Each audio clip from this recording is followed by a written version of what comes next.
Hello, my name is Shauna Sullivan and I am an advanced practice provider specializing in inpatient gastroenterology. I'd like to welcome you to this MIDGUT lecture on gastrointestinal bleed intended for the advanced practice provider. This module is intended for those new to gastroenterology. In the module, I hope to give a brief overview of the approach to an inpatient GI bleed consultation, discussing key features of the initial evaluation, patient history, and physical exam. We will also review management as well as diagnostic tools and interventions used in treating GI bleed. So let's get started. My initial evaluation in the inpatient setting typically starts when I am on the phone returning a page regarding a consult for a GI bleed. Because a patient with a GI bleed can range from a very stable patient with bright red blood per rectum from a hemorrhoid all the way to a life-threatening bleed requiring ICU admission, there is a certain amount of triage required when approaching the consult. I typically want 4 questions answered. These questions include the patient's hemodynamic status, the character of the bleed, the initial labs, and the last question I typically want is whether the patient is on an antithrombotic agent. So let's start with hemodynamic status. GI bleeds come in all different shapes and sizes, and often it's your hemodynamic status that truly tell you the status or urgency of your patient. The most important treatment you need to provide early on in GI bleed, if required, is resuscitation. So obtaining the patient's hemodynamic status is key to understanding if your patient is going to need further interventions prior to endoscopic evaluation. As one of my gastroenterologists have taught me well, is that resuscitation saves lives, not endoscopy. If I am discussing a GI bleed over the phone with a nurse or other provider and there's any inkling that the patient may be hemodynamically compromised, that patient becomes my priority immediately. Assessing blood pressure and heart rate are key, but you also want to look at your patient as it can be easy to spot a patient who is close to becoming compromised. You also want to assess how active the bleed is. While your patient currently may have a normal blood pressure and heart rate, if they are continuing to lose blood at a rapid pace and in large volumes, their vitals are likely going to follow.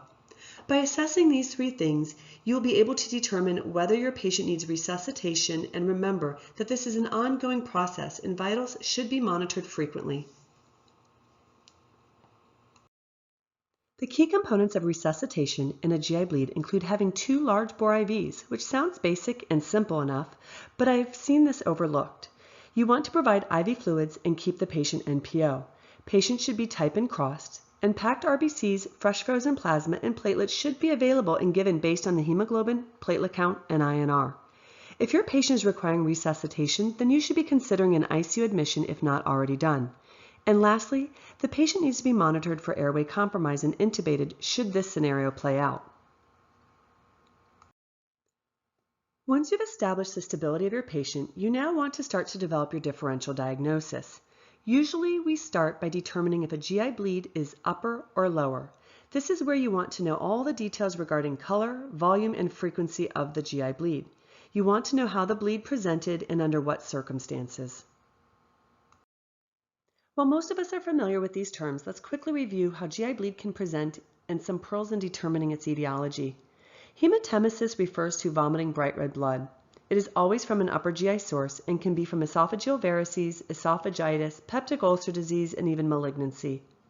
When encountering an upper GI bleed, one wants to quickly determine the possibility of an esophageal variceal bleed early, given the high mortality rate associated with variceal bleeding. So knowing if your patient has an underlying history of cirrhosis is important when presenting with an upper GI bleed.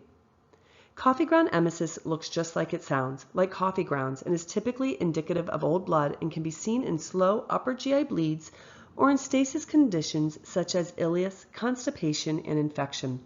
Just a side note, coffee ground emesis rarely excites gastroenterologists. Melena refers to black tarry stools. It can be seen in upper GI bleeds as it is indicative of old digested or oxidized blood, but can also be seen in small bowel bleed as well. A key point regarding melena is that some medications can mimic melena or cause stool to appear dark or even black, such as Pepto-Bismol or bismuth-containing products or oral iron. Hematochezia is bloody diarrhea, either bright red blood or maroon in color, and can present with clots or without clots. When assessing hematochezia, you also want to know if it was associated with abdominal pain or cramping, or if it was accompanied by dizziness or syncope. An example would be diverticular bleeds. They present with hematochezia but without any abdominal pain, whereas ischemic colitis presents with hematochezia associated with discomfort or pain, as well as also accompanied by episodes of dizziness, syncope, or even extreme exertion. Bright red blood per rectum is a term typically associated with blood-streaked stools. It can be seen with internal hemorrhoids, proctitis, stercoral ulcers, which are caused from constipated stool in the rectal vault, but can also be seen in malignant tumors. Here is an anatomical picture of the technical definition of an upper GI bleed versus a lower GI bleed. In the picture, you see the intestinal tract, with a red bar just past the first portion of the duodenum. The red bar is placed at the location of the ligament of Treitz. Any bleed above this site is considered an upper GI bleed, and anything below this site is considered a lower GI bleed. Thus, bleeds from the esophagus, stomach, and first part of the duodenum are associated with upper GI bleeds, and bleeds occurring further in the small bowel and beyond are considered lower GI bleed.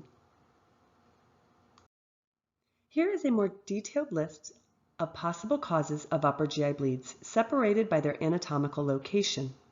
I'm not going to go through them all individually, but do want to mention that the most common cause of upper GI bleed is peptic ulcer disease and erosive diseases of the esophagus, stomach, and the duodenum. And here's a list of causes of lower GI bleeds. The most common cause of lower GI bleeding is diverticular. We all know that the first lab value we ask about when a patient presents with a GI bleed is the hemoglobin.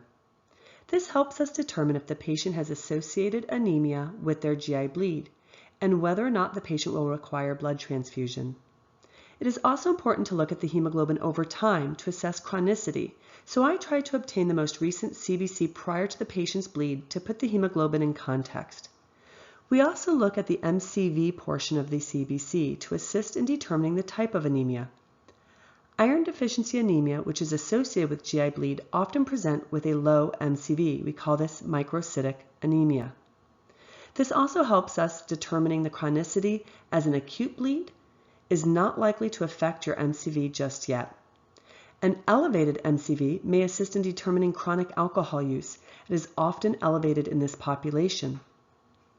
We look at the platelet count as well as the INR, as they are good indicators of coagulopathy and liver function, which, if you remember from earlier, we always want to have variceal bleed in the back of our mind to assess possibility of an underlying liver disease or cirrhosis. The BUN to creatinine ratio is a helpful tool when investigating a possible upper GI bleed from a lower GI bleed when it is not clear. Typically, when you have a BUN to creatinine ratio of greater than 30, you should be thinking upper GI bleed, as digested blood from the upper GI tract break down into protein and when digested raises the BUN level, increasing your ratio. Why is this important to determine? Remember, upper GI bleeds are at increased risk and typically require urgent scope. Once these labs have been assessed, you can go on to determine whether you need further investigation with iron studies, including a serum ferritin level, which is typically indicated when presenting with a microcytic anemia. I recommend checking these labs if possible prior to PRBC transfusion, as this may alter the results. While GI bleed can present urgently, you still need to obtain a thorough history and physical exam.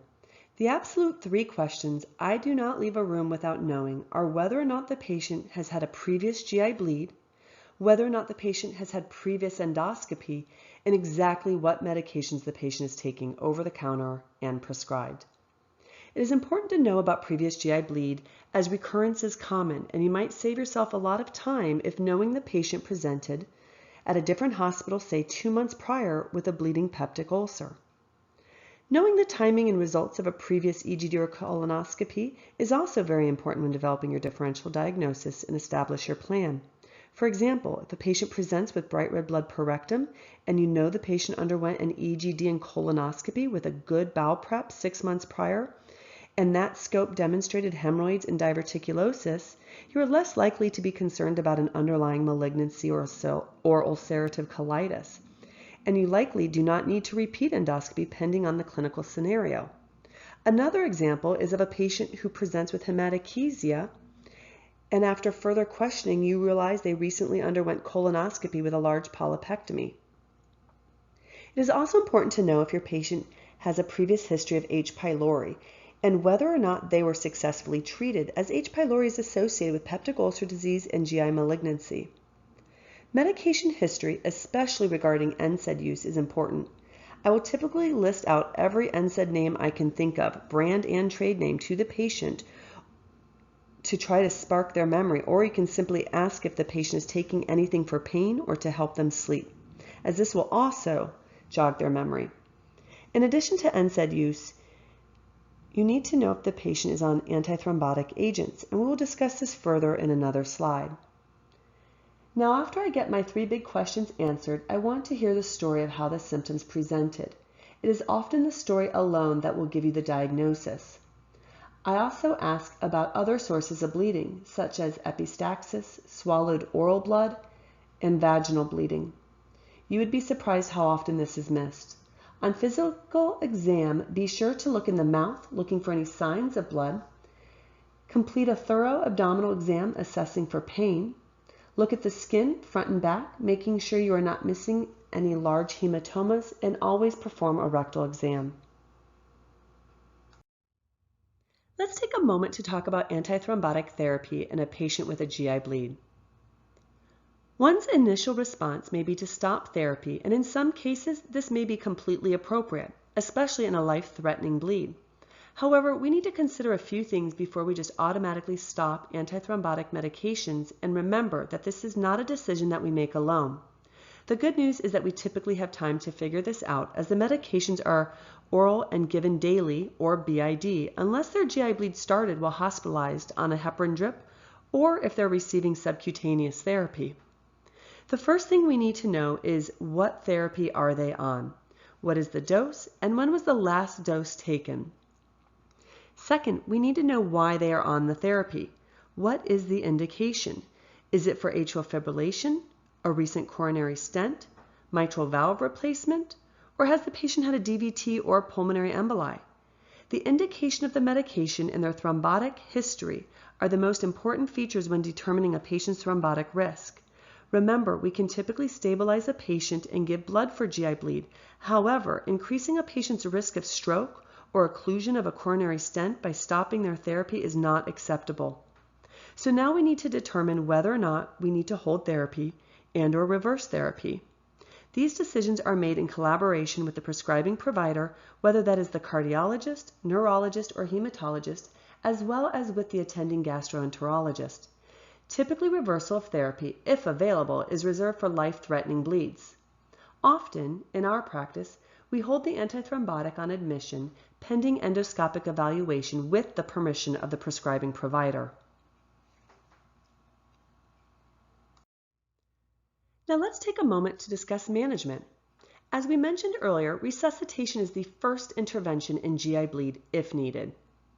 We want to provide the patient with IV fluids, and typically they should be NPO, especially in an upper GI bleed and pending endoscopy.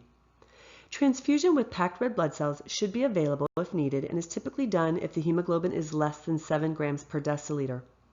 Vasoactive medications may be required in hypotensive events, and we want to address coagulopathy with collaborative holding of medications and reversal if available in life-threatening situations. Thrombocytopenia is typically addressed with platelet transfusion when the platelet count is less than 50,000 in an actively bleeding patient.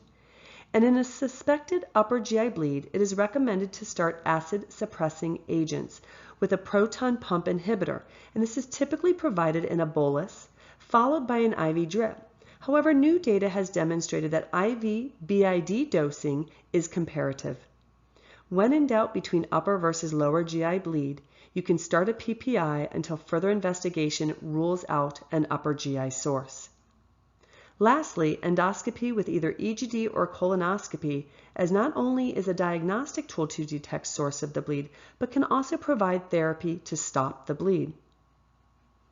Patients who present with upper GI bleed should generally undergo endoscopy within 24 hours of admission, following resuscitative efforts if needed. In patients who are hemodynamically stable and without serious comorbidities, endoscopy should be performed as soon as possible in a non-emergent setting to identify the substantial proportion of patients with low-risk endoscopic findings who can be safely discharged. In patients with high-risk clinical features, such as tachycardia, hypotension, and hematemesis, endoscopy is recommended within 12 hours pending resuscitation.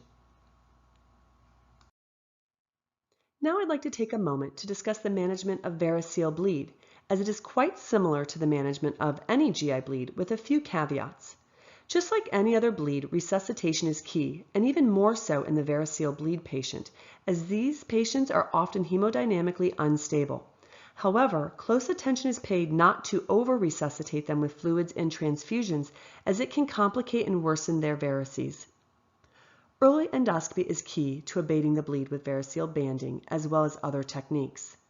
Acid suppression with PPI is recommended, as it is in all upper GI bleeds, to elevate gastric pH and stabilize blood clot. It has been shown to improve clinical outcomes as well. Reduction of portal pressure with vasoactive medications is recommended in the patient suspected of having a variceal bleed, and octreotide bolus followed by drip is recommended. Often these patients have coagulopathies secondary to their underlying liver disease, and they may require platelet transfusion, FFP, and vitamin K. And lastly, antibiotic prophylaxis is used to prevent and treat complications of SBP, often associated with GI bleeding in cirrhosis.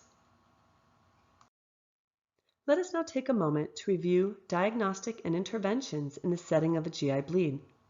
Endoscopy is both diagnostic and an interventional procedure. Imaging in some situations is recommended in GI bleed, and of course in some GI bleeds surgery may be required.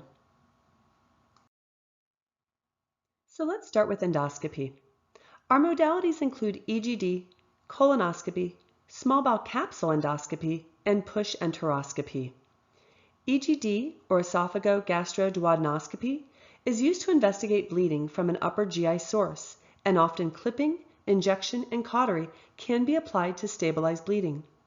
We are all familiar with colonoscopy, which can be more challenging to perform in an unprepped situation with GI bleed. Small bowel capsule endoscopy involves an element of bowel prep, followed by swallowing a camera capsule to obtain essentially what is a movie of the patient's small intestine. This looks for either obscure or overt GI bleed when EGD and colonoscopy has not revealed a source. Of note, these are just pictures, and thus no intervention can be delivered during this procedure and would need to be arranged following review of the images, which leads me to push enteroscopy, or what is also can be called double balloon enteroscopy, where a specially trained gastroenterologist is able to enter the small bowel from either above or below to address bleeding in the small intestine. Often imaging is not the initial diagnostic test of choice in GI bleed. However, in certain situations, angiography, tagged RBC scan, and even abdominal CAT scan can be helpful. For example, in an unstable patient with a rapid GI bleed, angiography may be used by interventional radiology to determine vessel site of the bleed and provide therapeutic embolization without scoping the patient. Sometimes a tagged RBC scan can be helpful in obscure, intermittent GI bleeds, but this does not provide any therapy. When lower GI bleed is associated with pain, abdominal CT is helpful for detecting colitis. And lastly, let's briefly discuss the role of surgery in GI bleed. With all the endoscopic advancements, surgery is rarely required. However, in cases with significant GI bleed and for those with high risk of complications, don't forget to consult your surgeon. They should be aware of patients with hemodynamic instability, persistent bleeding, comorbid illnesses, and advanced age. Well, that concludes this brief overview of GI bleed, and I hope you find this lecture helpful. If you would like further resources regarding GI bleed, I recommend you visit the American College of Gastroenterologists, ACG, or you can visit ASGE, the American Society for Gastrointestinal Endoscopy. Both have an easy guidelines link on their homepage regarding approaches to GI bleeding as well as approach to antithrombotic and timing of procedures.